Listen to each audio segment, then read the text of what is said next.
Hello, everyone. It is 5 o'clock p.m. on the Pacific Coast, 6 o'clock Mountain Time, 7 o'clock Central Time, 8 o'clock on the East Coast, and it is time for Train with the Coaches. This is the show where we talk everything running, triathlon, swimming, nutrition, training, racing, anything related for endurance sports that you would like to talk about. And tonight, of course, my cohort in crime is here. Coach Sherry Ann is here. Yes, she is, and we're ready to go about tonight. But before we get started, I want to make a couple of team shout outs. I used to do this on a regular basis on the show, and then kind of got slipped away. But I want to make sure that we get back to doing that.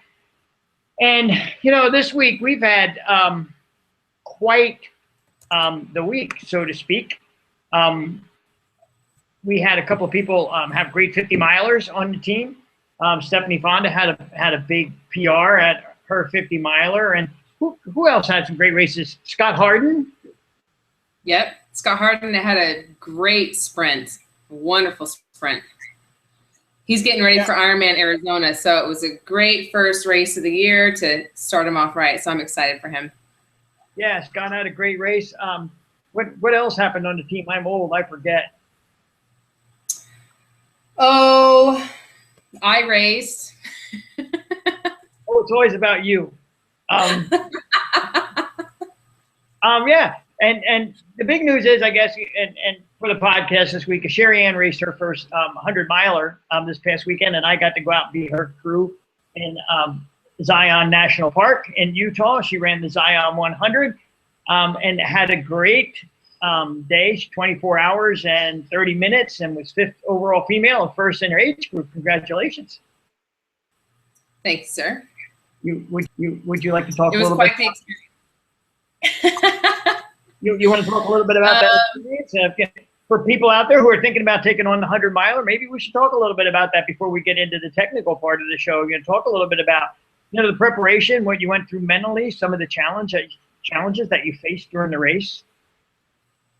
Yeah, I think it's always very interesting when you first take on an event that you've never done before, knowns. And even when you have the knowns, every race is different.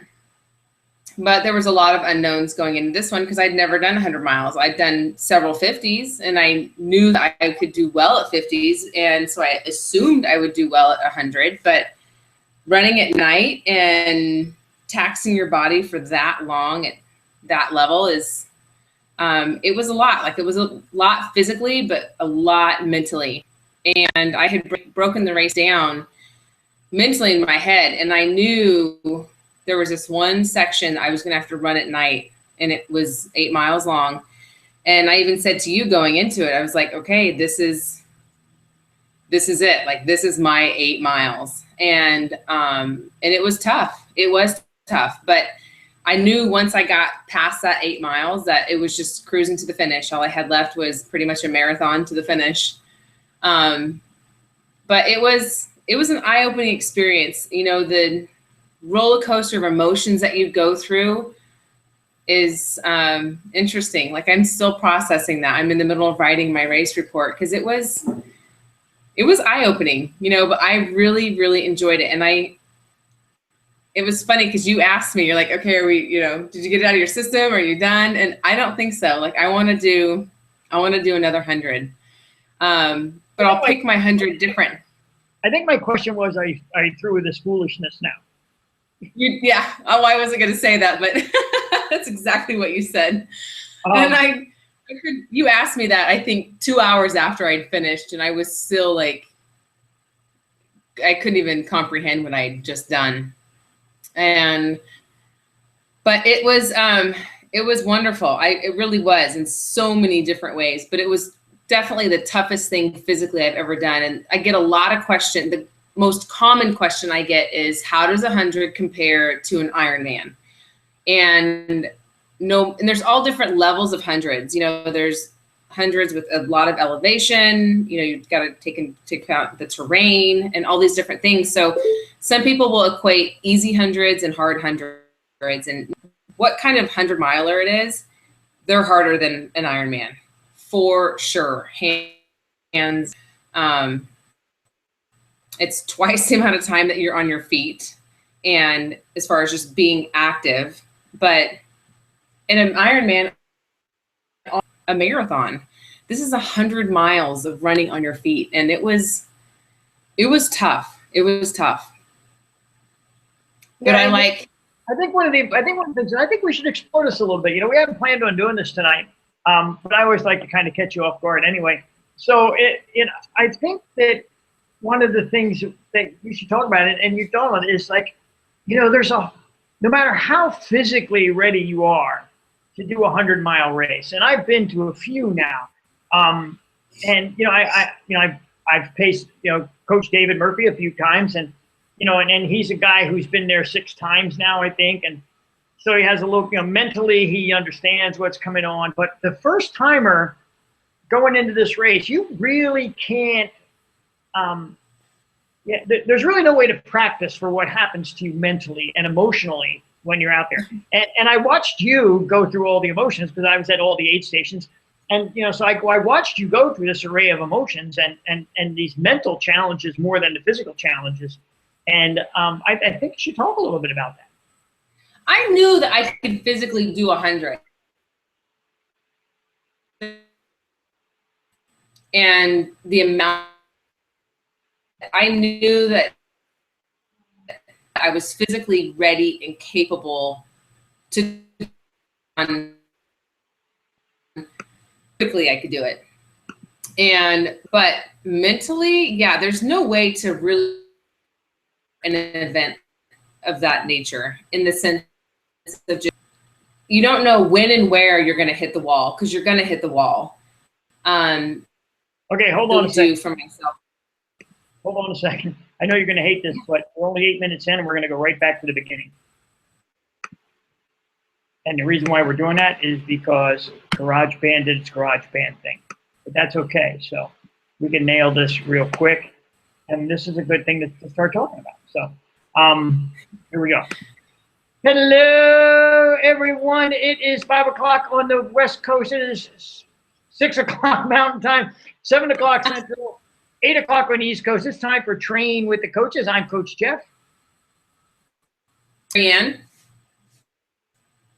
And tonight we're here to do our normal shtick, where we talk about anything running, triathlon, nutrition, endurance training, race relating, that you want to hear about, you want to see about. Sorry that we kind of had to start the broadcast over a little bit, but I had a short technical difficulty, so we need to get back at it. But we were talking about some team shout-outs earlier, some of the great stuff that our team did this past weekend. But the biggest accomplishment, I think, that happened this weekend was Coach Sherry Ann ran a 100-miler. She ran her first 100-miler. And she ran her first 100-miler in 24 hours and just under 30 minutes, was the 5th overall female and first in her age group, which is an amazing result. She passed the famous Pam Reed at about the 60-mile mark during the race. Pam is a Badwater winner. So that was quite the accomplishment, and Pam was actually picked to win that race. So it was a great day for you. And let's talk a little bit about it. Let's talk about the highs and lows, the challenges that you went through, especially the mental and the emotional parts that you went through. Because I think the first timer really needs to hear that. You were a first-time 100er, and you're quite the accomplished Ironman athlete. So talk a little bit about the differences of the experiences, what you went through mentally, what the big challenges were. I was there. I got to see you at every aid station, so I know the array of emotions that were going on. But I think I'd like to hear it from you, and I'm sure people would like to hear it from you. Of course, yeah. It was. I knew I was physically ready for the race. Like, I knew that I could do 100 miles, and that's just because of the confidence that I had in my training. I'd gotten several long runs in, and I know that I can physically dig deep and go where I need to go to do something like that. And I just didn't know what I was going to feel like mentally. And that unknown to me was probably the biggest daunting unknown of everything. And because you can't really prepare for that. You don't know what you're going to go through. You don't know to hit the wall, because you are going to hit the wall, and you don't know what it's going to look like. But the one thing I did tell myself going into it was, you're going to have highs, you're going to have lows. Just ride the waves, because when you're in a low, just hang on tight, because you'll have another high. And enjoy it, because you're going to hit a low. And that thought process the whole time, because there were times actually I felt like early low, and I was like, oh crap, this is kind of early. I feel like this, but that the climbs at that race were so steep, and that was 36% grade and challenge, and the sun was beating. I mean, that was mentally. So I found other things to focus on. So that pit of like, oh, this is. You might want to check your internet connection too when you get a chance. Just saying. Is it?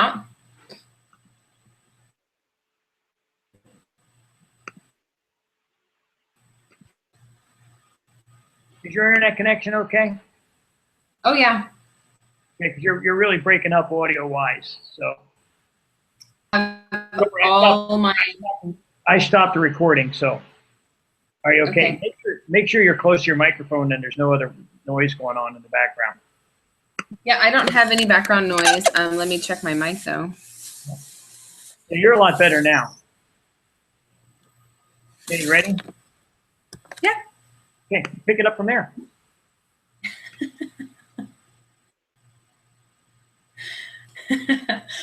So I would say that there was a lot of mental ups and downs. But every time I had a down, I knew I was going to be okay. It was just find the next thing to focus on. And I just broke the race up. And there was one section at night that I knew I was going to have to do by myself. And it was an 8-mile section. And I knew that if I got through that section, I was good to go. I was fine. And that was good for me, because then I knew all I had left was 25 miles. It was less than a marathon. Like, I can do that. Anybody can do that. But I'll tell you, that last 25 miles was tough. It was tough.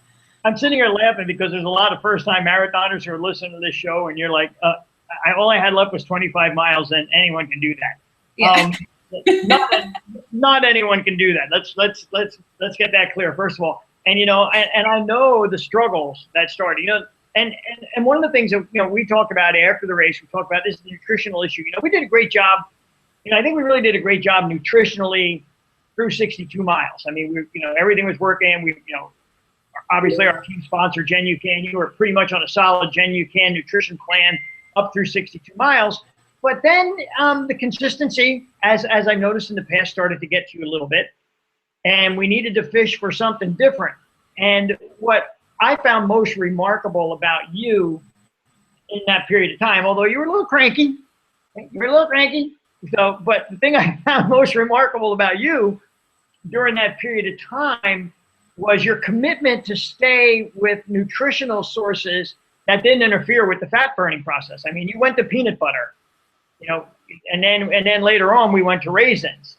You really didn't go to a lot of stuff that wasn't going to. Obviously, we were doing some soup broth to get some extra sodium in there, but you still stayed, within the realm of what we like to see nutritionally, which I thought was pretty admirable.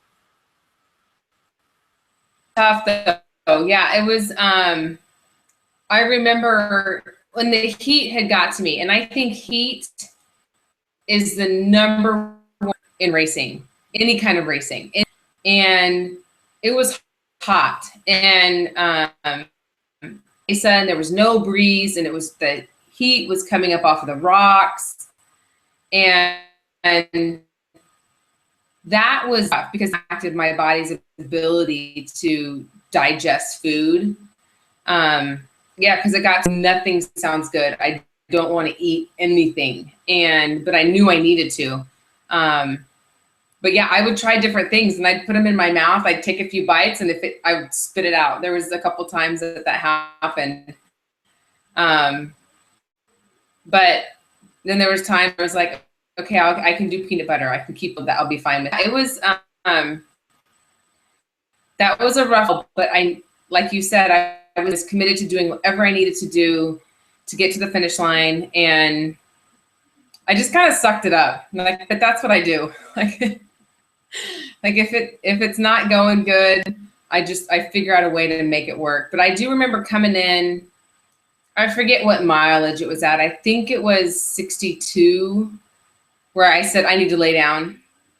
And I came in faster than you thought I was going to come in. I came in about 20 minutes ahead of what you thought I was going to be. But as soon as I knew there was a cot at this aid station, because I'd come through it before, and I was like, I have got to lay down on that cot and just, let my stomach just settle for a minute. And that was the 8-mile section. After that was the section that I was like, okay, this is it. Like that. So that whole turning point of coming into that aid station, laying down and regrouping myself, and getting up and heading out for that 8 miles in the dark by myself, descending that 34% grade hill, which was somewhat treacherous.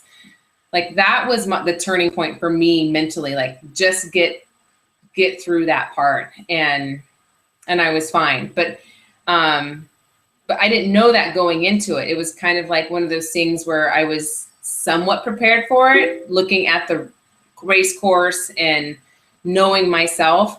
But when it finally showed up, I was like, okay, like this is it.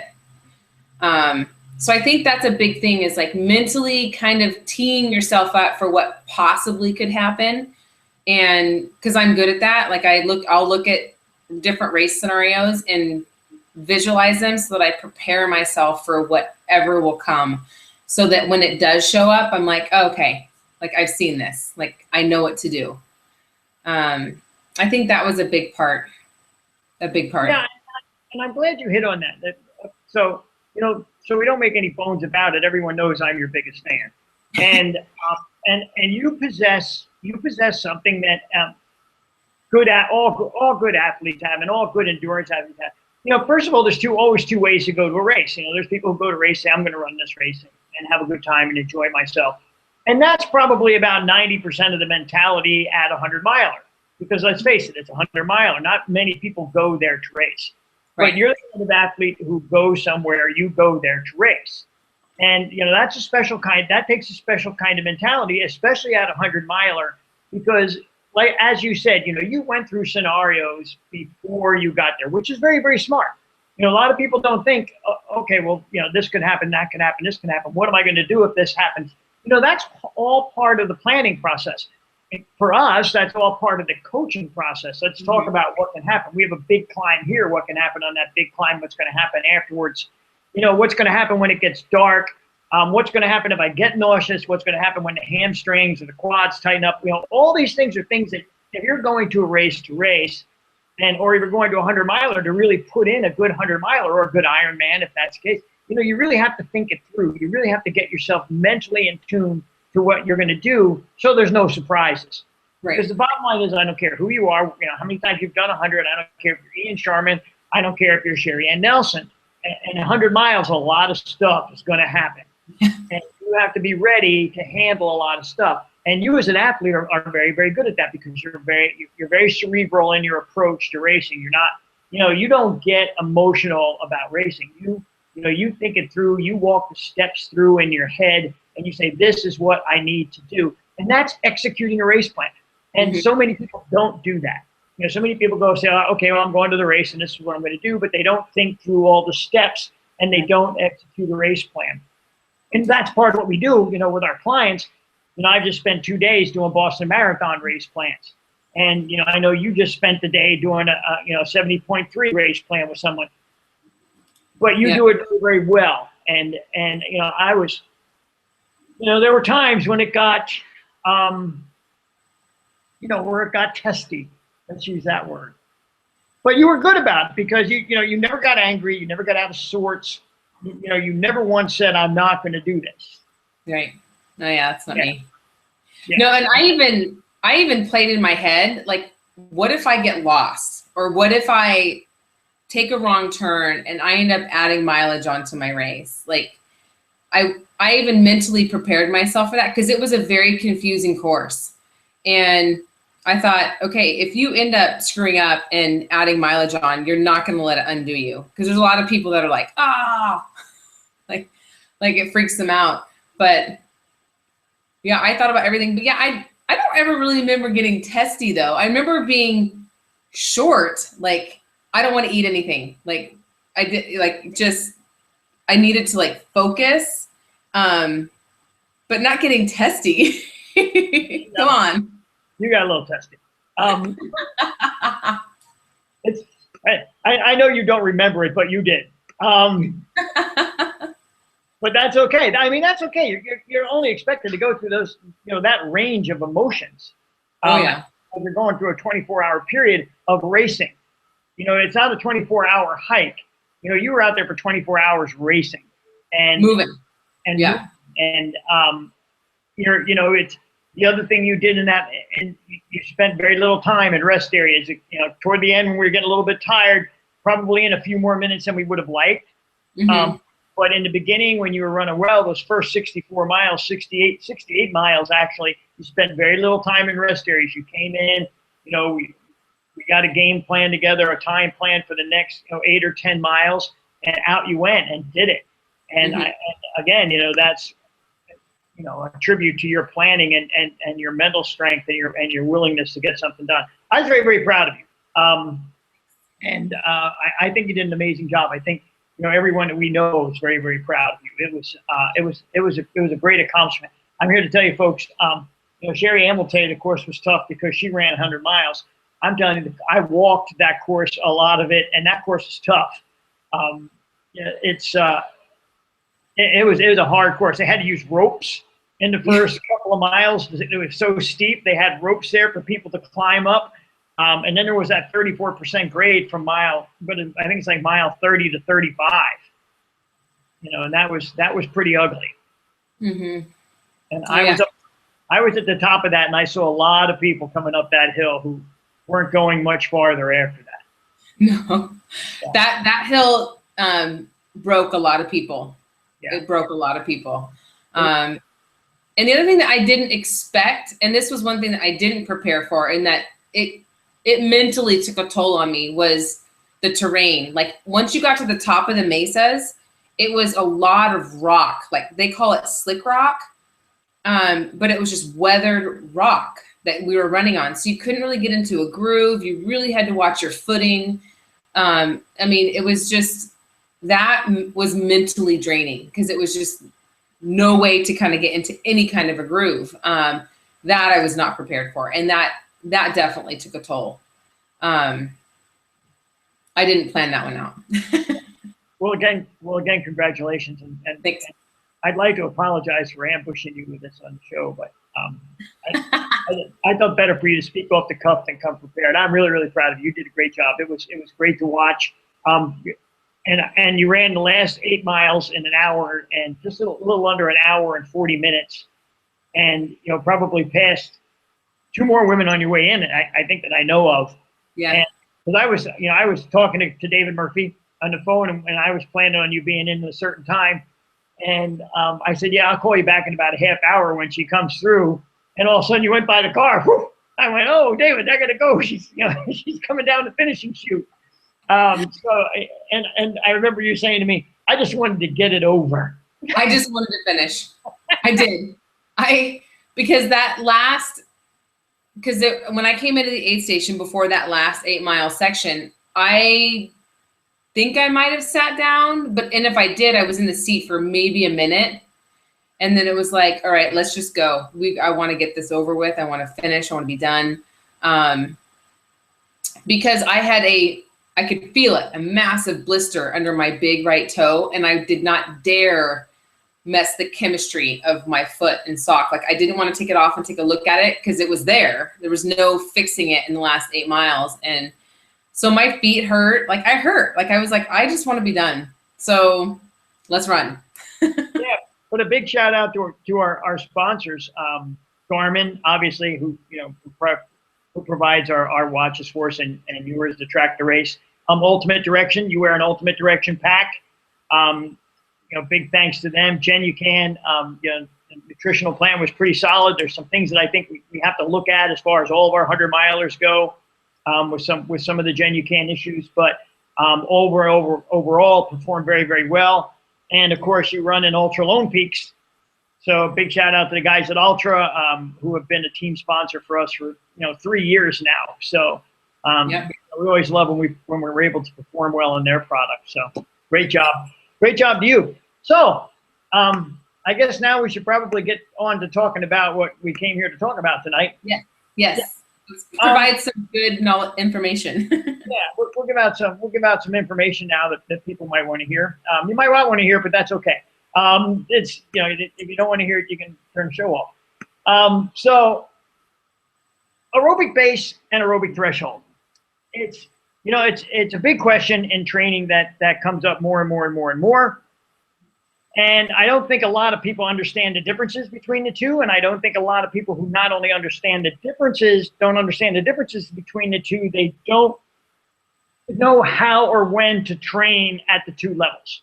And so I think tonight we wanted to talk a little bit about that, explain the differences between aerobic base and aerobic threshold, when to put one in your training program, and when to put the other in your training program. It's in a lot of ways, the initial base part of the year is the most important part of the athlete's season, because that's the time of the year when most of the great aerobic gains are made. Mm-hmm. It's like no other time in the season is an athlete hopefully willing to donate such big chunks of training time to develop their aerobic base. Mm-hmm. Their muscular system, the nervous system, all those things happen in the base phase of training. And in the base phase of training, that is where we are 90% of the time developing aerobic base, right? Yep. And aerobic base, are those runs, and to use an effort, they're very easy effort run, a zone 2 run for those of you who are out there with heart rate monitors.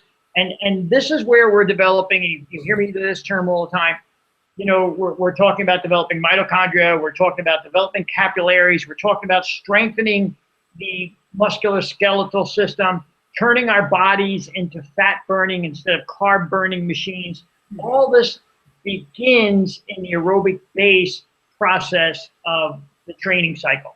And it doesn't matter if you're training on a bike, if you're running, if you're swimming, running especially, this is when it all starts. This is when you're really, really conditioning the body. And this is the time that you're running primarily at your aerobic base. Mm-hmm. Anything to add? No, you're hitting it just fine. Oh, geez, thanks. Going to be one of those nights. So, those over the years, my approach during the building aerobic fitness for athletes, has been, zone 2 runs, and lots of zone 2 runs where I will intersperse the periodic fartlek run or the periodic negative split run, mostly to break boredom and, maybe just to tune up the coordination a little bit, get the form working a little bit. That's been a large part of my focus for athletes, and my coach's focus for athletes in the initial stages of training. More recently, because I like to consider myself, a student of coaching as much as a coach. I never stop looking to what makes athletes better. And over the last probably 2 years, I've changed my approach a little bit. That after I get athletes conditioned to a certain level in the base program, I start giving them aerobic threshold work. And so, what is aerobic threshold? Do you want to explain aerobic threshold, Sherry Ann? I will explain it. Okay, go ahead. Threshold, and then you can interrupt me if I say anything off. Because I'm still, there's a lot I always like to learn too. So, but how I understand aerobic threshold to be is it's above base, obviously, but it's about 70 to 75% of your heart rate max. So you're not in level 2, you're a little higher, but it is to really kind of start pushing what I call your ceiling a little bit, but you've got to have that strong base first before you can start raising your ceiling and your threshold. Yeah. It's right below your anaerobic threshold. That's right. And that's exactly right. And that's a great way to put it. It's about 70 to 75% of your max of your max heart rate. And so it's that zone 3 area that for years we've been telling people not to train it. And what we have found out through a lot of research and a lot of testing is that, you know what, you have to get in and train into that area in order to develop that area, just like you develop your aerobic base. So training at that aerobic threshold, or now moving into what we used to be known as the no man's land of training, we're finding out, you know, through experience, through training, through athletic testing, that it's the place to go after you've developed that base. I like to take people there on an easier level.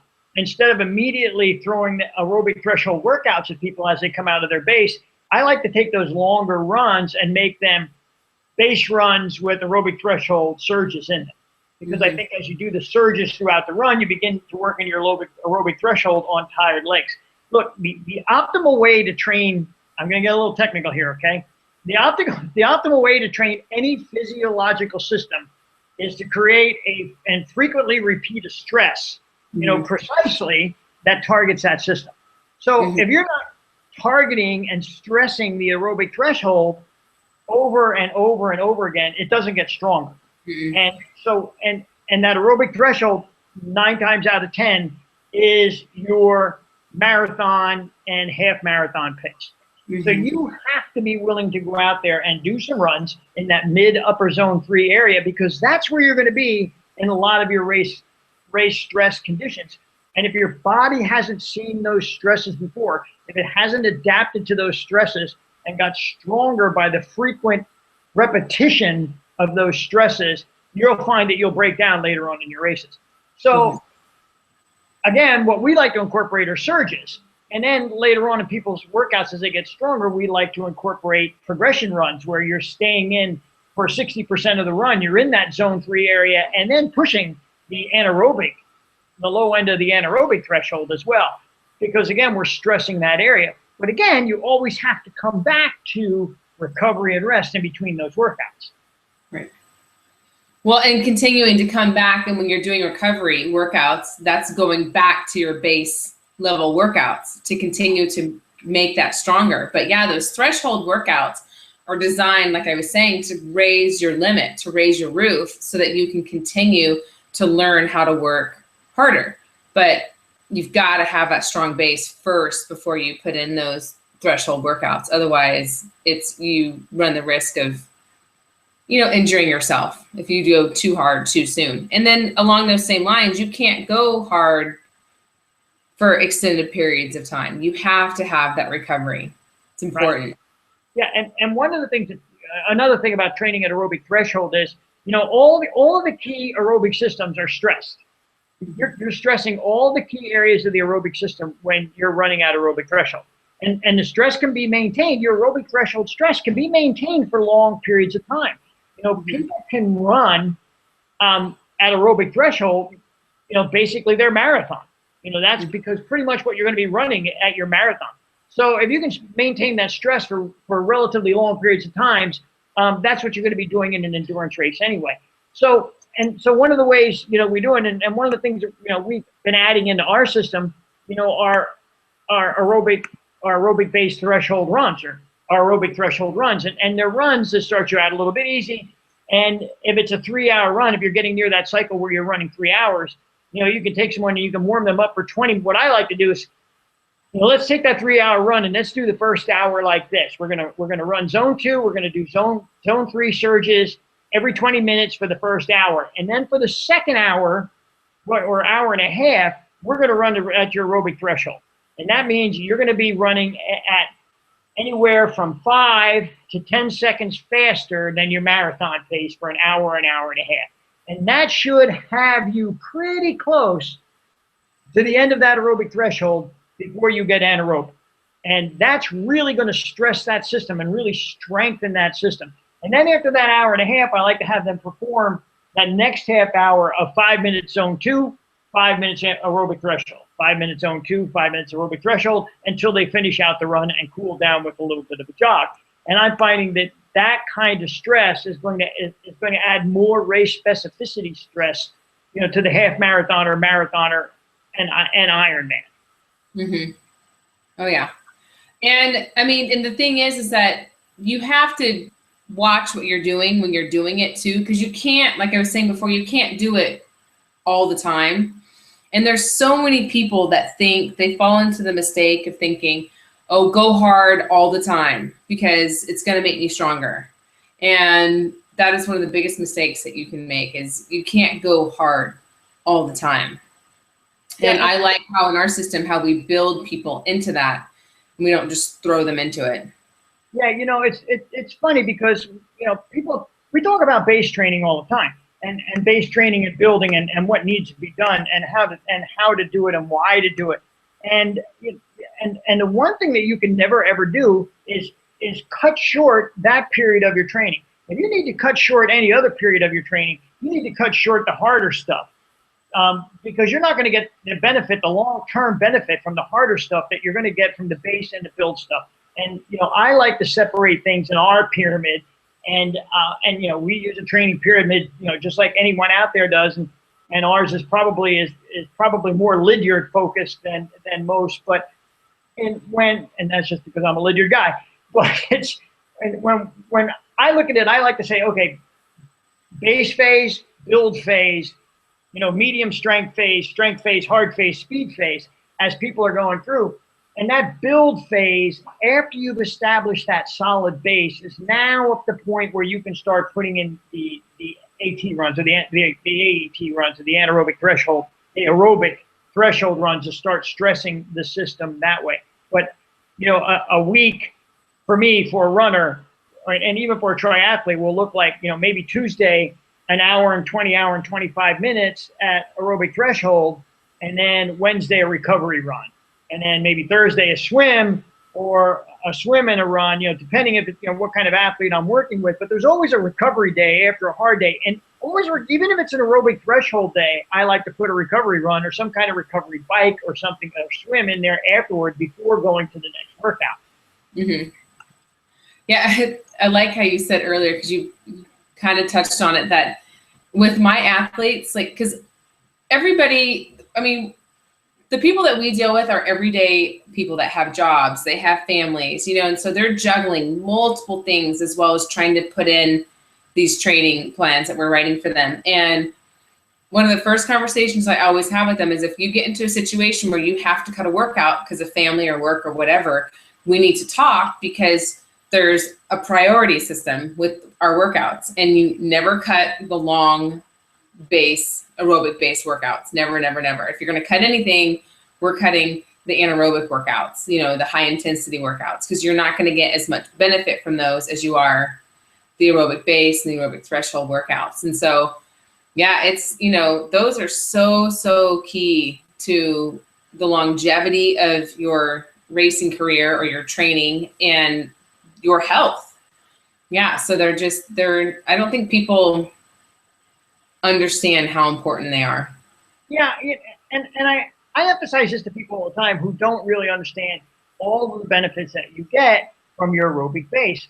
And, you know, and if you go back and you know, I always use a Lydiard, again, because I'm a Lydiard guy. And by the way, I just, you know, got found out today that I just passed my last series of Lydiard tests.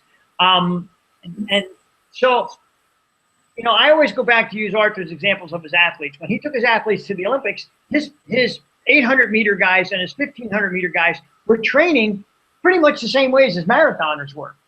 Mm-hmm. And which means they had huge bases, and their specificity was a little different toward the end of their training after they went through base and build. But they were running 100-mile weeks in the beginning, just like the marathoners will. You know, that was Arthur's magic number, 100 miles. Everyone ran 100 miles. It didn't matter if you were 800 meters, 1,500 meters, 5,000, 10,000, or marathon. You ran 100 miles a week in the beginning as you were building your base. And then he switched up the specificity a little bit depending on what distance you ran. But all of his athletes had these humongous aerobic bases. And it's your aerobic base that finishes races. Mm-hmm. You know, it's not the 6 by 7 minute intervals. It's not the 200 repeats or the 400 repeats. It's your aerobic base. When you're coming at mile 135 of your Ironman and you're running along, let me tell you something, all the speed work in the world isn't getting you home. It's your base that's getting you home. You know, when you're mile 22 of that marathon, it's your base that's getting you home. And if you cheated that base at any point in your training and you didn't have a solid base with a solid aerobic threshold, a build period in there as well, that's where most people lose it at the end of a race. And that's where most DNF comes from, because they ignored their base. They bought into some newfound theory that I don't need to have a big base, and that in January I can start running intervals for my November race. So and I'm here to tell you, if you folks bought that book that's written by a guy named Hansen, throw it away. And you can have him call me, because I will sit here and chat with him and tell him medically, physiologically, everything he needs to know about why establishing a VO2 max in the first 6 weeks of your training does not work. So. To each their own, though, right? I make a lot of friends. But anyway, you don't have an opinion at all. Yeah, no, I don't. I don't have an opinion. I just have fact. It's a difference. Look, physiologically, these are things that we know. I mean, you can't. And I hear this a lot. Oh, well, we're all different. Yeah, we're all different. We all respond to stresses differently. We all respond to different kinds of workouts differently. But you know what? Our muscles, our organs, all that stuff on the inside, it's not different. It's all the same. And you have to treat it the same, because it pretty much, your cardiovascular system in every human being pretty much develops the same way. It doesn't develop at the same rate, doesn't produce the same results, but it pretty much develops the same way. Yes, there are freak of natures out there, okay? And if you're one of them, listen to the show, God bless you, I think you're great. But the average person, his cardiovascular system develops in a slow, through a slow process of stressing the system over and over again, developing more mitochondria, developing more capillaries in the cardiovascular system, developing a slower heart that's pumping blood and oxygen with less work throughout a workout. These are facts. These are medical facts, and you can't change that. Right. Right. So here's a question for you then. So so we know, we have an idea of how long we should have somebody in an aerobic base to really build them before we even start introducing threshold, right? It's usually about, if it's a new athlete, like 8 weeks probably, right? Would you say? If I'm working with a new athlete who is maybe a first-time marathoner or a first-time half marathoner, I'm probably going to take them 10 or 12 weeks through base building. Now, in that 10 or 12 weeks, towards the end of that 10 or 12 weeks, I'll start giving them some aerobic threshold work. I'll also intersperse some medium effort fartleks. Again, the fartlek itself is executed at a zone 3, that mid-zone 3 effort, rather than an anaerobic effort that they may get later on down the road. A negative split run where, they'll go out and back, and they'll try to come back just a little bit faster, but again, still not getting anaerobic. I'll develop them that way for probably 10 or 12 weeks before I give them anything hard. Because I would rather take, my approach to it is, I would rather take a newbie who's running a first marathon or a first half marathon and send them in with a big base. I want them to finish. I want them to finish strong. I want them to finish healthily. We'll go get a magic number the next time around. But, this first time, let's get you healthy. Let's get you cardiovascularly strong. Let's keep the whole muscular system functioning well. So at the end of the race, you feel good and you want to go do another one and you stay healthy. We're one of the few organizations that offer a first-time finishers guarantee. You come to PRS Fit and you're a first timer, we'll get you to the starting line, and we get you to the starting line, you will finish that race. And, we'll guarantee it with, a free training cycle afterwards if you don't. And because that's how much I believe that the structure of a base program works. Right. I always scare you when you hear my philosophies all of a sudden. Sometimes. You're what? When you hear my philosophy, sometimes does it get a little scary for you? Or no. He's like, oh my God, I'm taking over this company. I got this crazy guarantee. No, because I feel the same way. Like I'm always about giving people the confidence in our training, because I believe in our training. I mean, and so that's all it is just giving people the confidence. That's how I look at a guarantee. It's like, here, I'm giving you the confidence that you're going to be able to do this. So, yeah. And I'm confident enough in our system to say that it will. You know, and I use, and David Pittman was a guy who used to be on the team, and David is, you know, David's in his 50s, and, you know, a 4-time Boston marathoner, you know, a 20, 25 marathoner one time. And about a year or two ago, David said, I'm done doing marathons. I'm going to take the winter off. Let's just keep my base up and stay healthy. So what we did were like zone 2 runs and some zone 2 runs with surges. I mean, we did no speed work, no tempo work of any kind for 6 months. Nothing. Mm-hmm. He called me up and said, hey, I'm going to run a 5K this week. I said, well, he said, what do you think I should do? I said, well, you got a huge base. You might as well go out and go after it, you know. So we did a week of firing up the legs. We did a couple of taper runs with some quick repeats in them just to get the legs fired up. So we made sure that the fast twitch fibers weren't going to explode when he asked them to. He actually ran 17 something, and it was a 5K PR for him at 52 years old, coming off of nothing but 6 months of base. You know, those are the kind of benefits that you can get from having a big base that a lot of people don't realize. Yeah, I agree. I mean, candidly, I think that's how I did so well at my first Ironman, because I'm a runner by trade. That's what I've been doing my entire life. And most of it was just base running, because I've got 3 kids. So it was just a matter of getting out and getting in some miles. And yeah, I mean, base running it's where it's at. And it's funny because there's so many athletes that I train that I have to tell them just trust the process, because they're busy researching stuff on the internet or reading things or not trusting that their ability. And I find myself so many times going, trust the process. It's not trust me, it's trust the process, because you're going to do just fine. You're going to do just fine. And it's trust a system that's been around for over 60 years. Yeah. It's been working for 60 years. And here's the thing.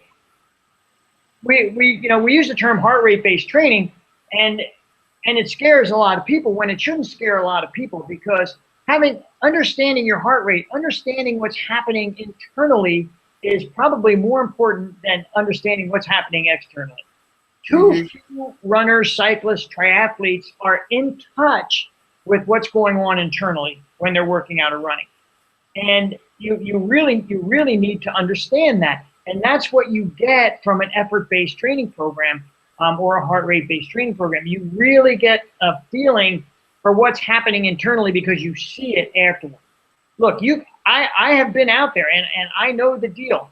I've been out there at a race, and the crowd is screaming and roaring, and you feel like $1 million, and you're running along, and you're clipping off those 5:20 miles, and you think you're running like low zone 3 because everything's going well. You got the big grin on the face, the hands are loose, everything's happening, and then look at me go. And you look down at your watch and it's saying 181 beats a minute, which for me is like 3 beats below exploding. And at that point in time, if you know what's going on with your body, you're done. You might as well enjoy how much of that 5-minute mile you have left in you, because at the end of whatever that is, you're done for the rest of the day. And that's from not understanding what's going on internally. You don't need to go out there and be looking at your wrist every 10 minutes when you run.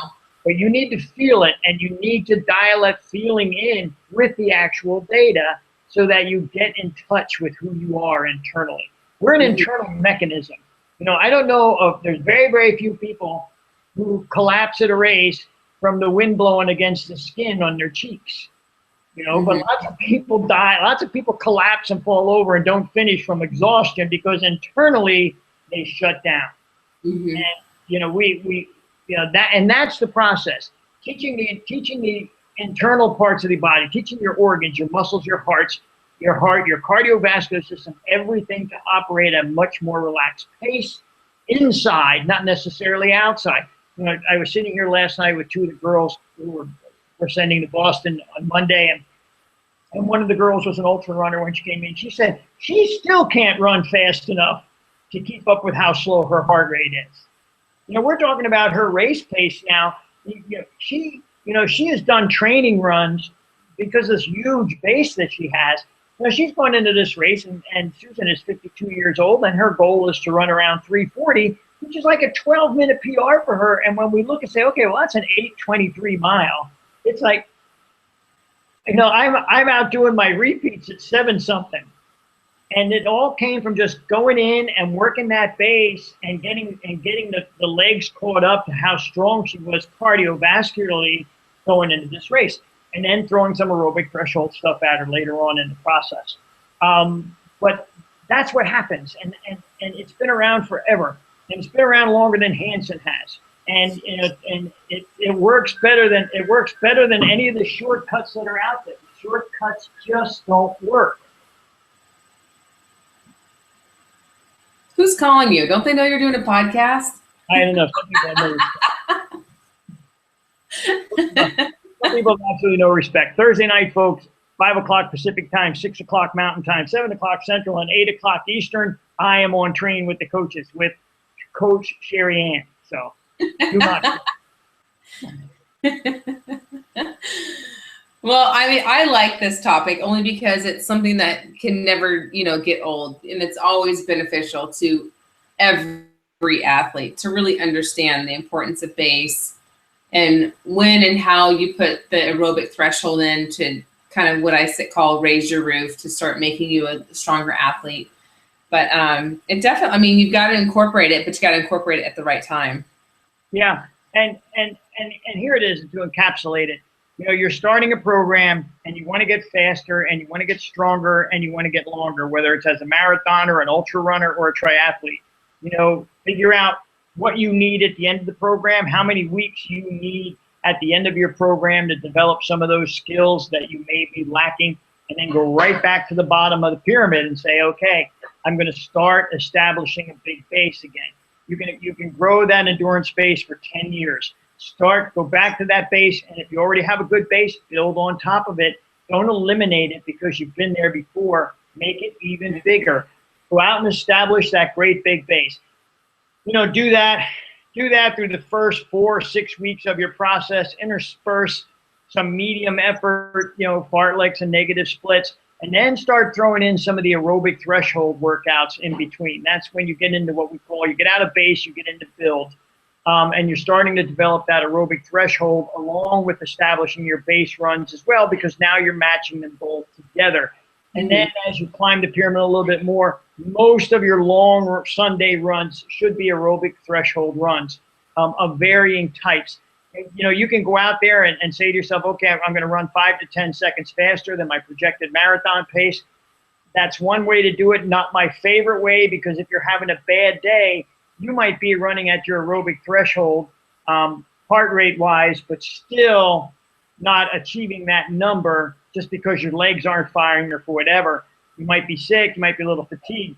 The effort still, the benefit still comes from the effort. That's why I like to tell people, go out and do it 5 to 10 seconds faster than your marathon pace, but keep it in that mid to upper zone 3. That's where you want to be. Our athletes all know their training zone, so they can do that.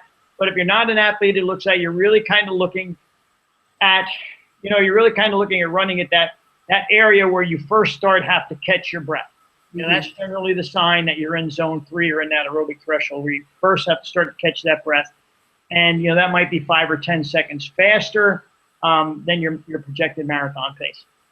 I usually equate it to, you can get, a solid 3 to maybe 5 words out, if you're talking. Like if you're in your aerobic base, you should be able to have a fairly decent conversation with somebody if you're running. Once you get to threshold, it's like 3 to 5 words. That's how I look at it. That's how I tell people. That's excellent. So we got a couple minutes left. If there's anyone in the chat room who wants to pop up a question, ask us a question, we'll be more than happy to do that. Something about this format sometimes, we don't get as many people in the chat room, or they don't know how to use the chat room. But if when you sign in, you can automatically go to the Q&A thing, sign in, and ask questions if you need to. So if there's anyone out there who has a question, please feel free. This is the time. What's up for you? What's up for you this weekend? I know there's a sign on my door on Monday that says "Do not disturb." On Monday? Yeah, because I'm downstairs watching the marathon. Oh. biting Yeah. my fingernails. And I'm sorry, everyone says, well, as a coach, should you really put that much importance on the Boston Marathon? And I'm sorry, but as a coach, yes, I do, because I've always been a runner first. And I know the enormity of the Boston Marathon. I know the emotional investment that is in it for the people who are there. It is, and as a coach, when you have people there who are literally achieving their running dream, it's a pretty nerve-wracking thing. Oh yeah. Well, I have a first-time half Ironman athlete this weekend. I have a first-time 50K ultra runner running this weekend. And as everybody knows, I have 3 kids, so we have 3 activities. We have a soccer, a baseball, and a basketball game all on Saturday. So we've got a full weekend. Yeah, don't play bocce ball with Sherry Ann's kids. They kick your butt. I learned that down in Phoenix this week. Well, as always, it's a pleasure. If you have any questions for Sherry Ann or I, you can always send an email to coach@prsfit.com. And one of us will get back to you. If you'd like to call me because you don't like me, 720-400-2131. I'm more than happy to chat with you. Lots of people out there. It's a long and distinguished line. So you can just get right in that. And anything else you want to add, kiddo? No, nothing else to add. Okay, well, be healthy. Train smart. Have fun. This is a coach. Have a great week. We will see you next Thursday. Have a good night.